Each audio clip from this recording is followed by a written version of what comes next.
Good afternoon, ladies and gentlemen. Shalom. I'm David Mencer, Israeli government spokesman for the National Public Diplomacy Directorate here in the office of the Prime Minister. It's Monday, the 17th of February. Today marks 500 days since the October 7th massacre, 500 days since Hamas shattered the ceasefire that existed at the time, launching the October 7th massacre, the deadliest day of Jew killing since the Holocaust and the worst attack on Israel in our history. Hamas's campaign of mass murder, of rape, of kidnapping and of looting led to a just war against a vicious terror organization. For 500 days, our families have endured the unbearable anguish as their loved ones remain in captivity, held by a barbaric terrorist organization that denies them even the most basic human rights. Hamas leader Yahya Sinwar's objective was to break apart the US-Israel alliance, amongst other things. Sinwar looked at the protests on US campuses and in many other places around the world and thought he was winning. He was wrong. As the Prime Minister's visit to Washington, D.C., and the Secretary of State Marco Rubio's visit yesterday testify, the US and Israel are more united, more determined, and share more precisely the same objectives in this war. Freeing all of our hostages, eliminating Hamas's military and governing capabilities, and ensuring that Hamas will never again constitute a threat to Israel. For 500 days, Israel has stood resolute. Israel's achievements in this war are tremendous. Hamas has been massively degraded. 20,000 terrorists eliminated, 90% of their rocket capability destroyed. Hezbollah's leadership wiped out, its strategic capability severely weakened. Iran exposed, its missile defenses shattered, and its long-range missile production set back. All of this has led to the collapse of the Assad regime in Syria. But this, of course, has only been possible thanks to the heroism, the bravery, and the sacrifice, the heavy sacrifice of our soldiers. But Israel is reshaping the Middle East, paving the way for a more peaceful future, but we are not done yet. Israel and the US stand shoulder to shoulder against Iran's aggression and in defense of our shared values of freedom and security. The world must not forget, 500 days is too long. It's time for the hostages to come home. Next, let me update you on the hostage release agreement. In coordination with US Presidential Special Envoy to the Middle East, Steve Witkoff, the Prime Minister yesterday instructed Israel's negotiations team to leave for Cairo in order to discuss the continued implementation of the first stage of the deal. Following this evening's Security Cabinet discussion, the team will receive renewed instructions for the continuation of the negotiations regarding the second stage. So there is no surprise, Israel will not allow violations of the framework by Hamas. Israel's government and the Trump administration are working in full cooperation and in full coordination. Our enemies should be in no doubt of the fact that we are working extremely closely together with no daylight between Jerusalem and Washington, D.C. 73 hostages remain captive in Gaza. The living and those murdered by Hamas.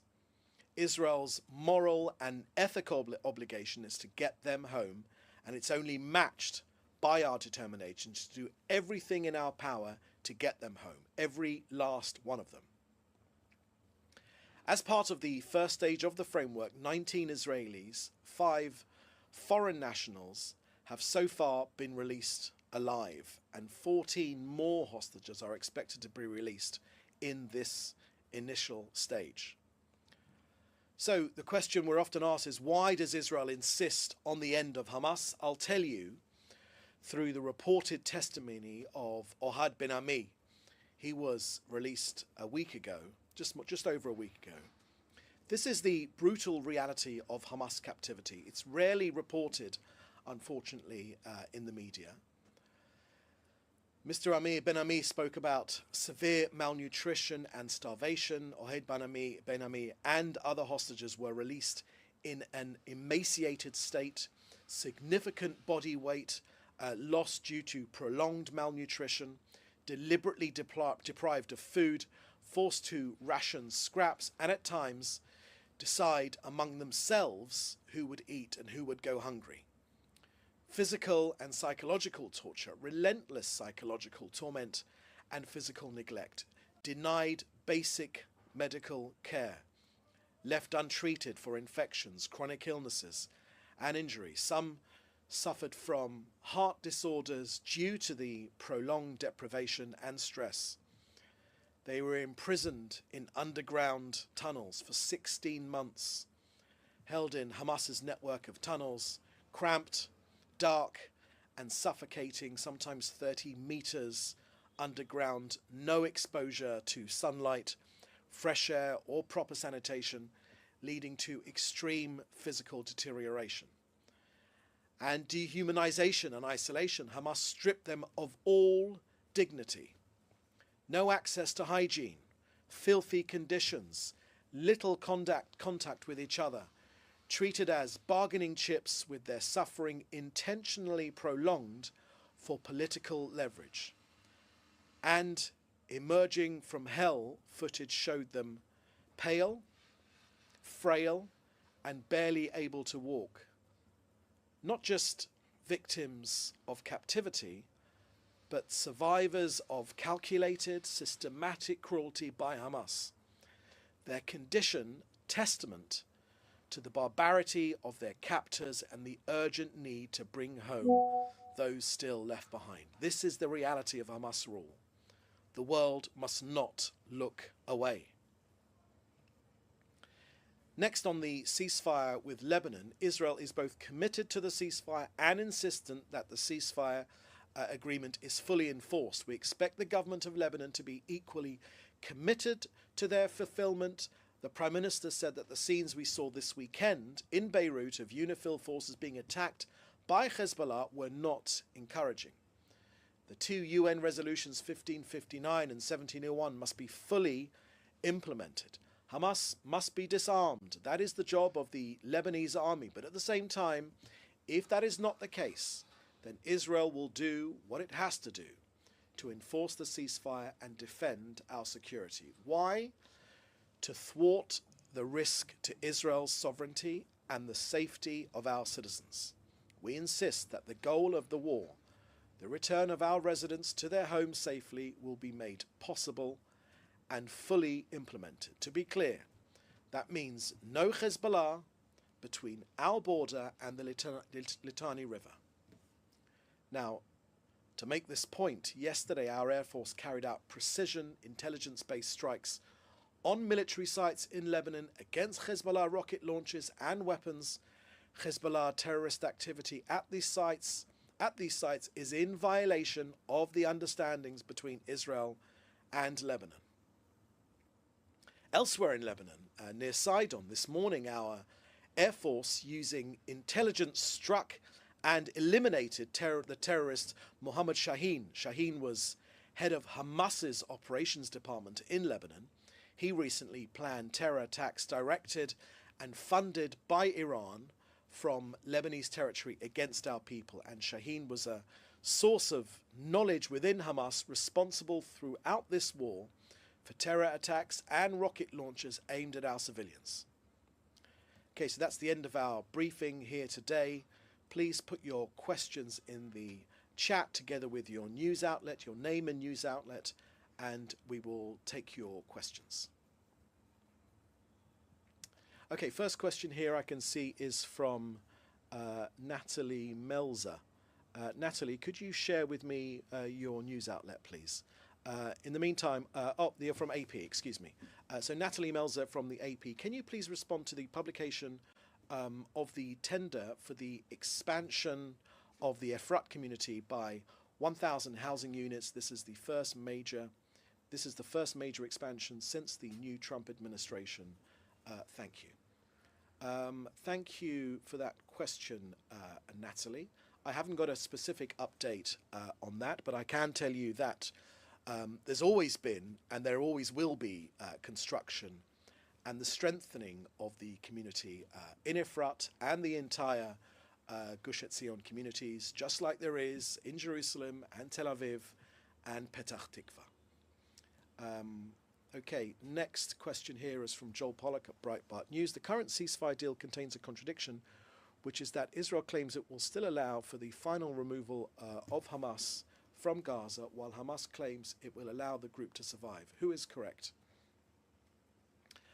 Thank you for that question, Joel. I've shared with you our war aims. We say them every time we have one of these briefings. They are that Hamas will be destroyed and will no longer be in power on either its military or its civilian capabilities or its governing capabilities. And we will ensure, of course, that Gaza cannot be a threat, terrorist threat to Israel. And in addition, of course, we have spoken about our insistence on getting every single one of our hostages released. They must be released right now. Those are our war aims. We've said that from the very, very beginning. The Prime Minister has been extremely clear on this point. He has not wavered on that point. Many have doubted whether those achievements are achievable. Up until this day, the Prime Minister is determined, and this government is determined, and the people of Israel are united on this fact that Hamas can no longer be in control in Gaza. Okay, next question from Joel Pollack. Does the Trump administration's evident interest in some kind of deal with Iran make it more difficult to contemplate military action against the regime? Well, let me share with you our current view on Iran, because the Prime Minister has made clear over the years that Iran cannot be allowed to achieve a nuclear weapon. Now, I'm not quite sure to what you're referring to, Joel, but President Trump agrees with this. In the press conferences, both in the East Room of the White House, I saw with my own eyes and I heard with my own ears that President Trump agrees with this. And of course, yesterday, Secretary of State Marco Rubio repeated this same point.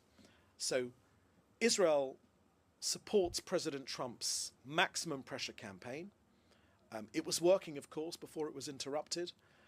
And those two elements of that campaign are crippling sanctions and, secondly, a credible military threat to counter Iran's nuclear ambition. This strategy has deterred Iran until the pressure was removed. So Israel most definitely welcomes the restoration of the maximum pressure campaign. And I can tell you that President Trump and Prime Minister Netanyahu see very much eye to eye on the Iranian nuclear threat. These maximum pressure policies should be restored. They are being restored. And our long-standing position, which is in agreement with the US, is that Iran must never be allowed to develop a nuclear weapon, and Israel will do whatever it has to do to prevent that from happening. Okay, another question here about from Joel Pollack from Breitbart.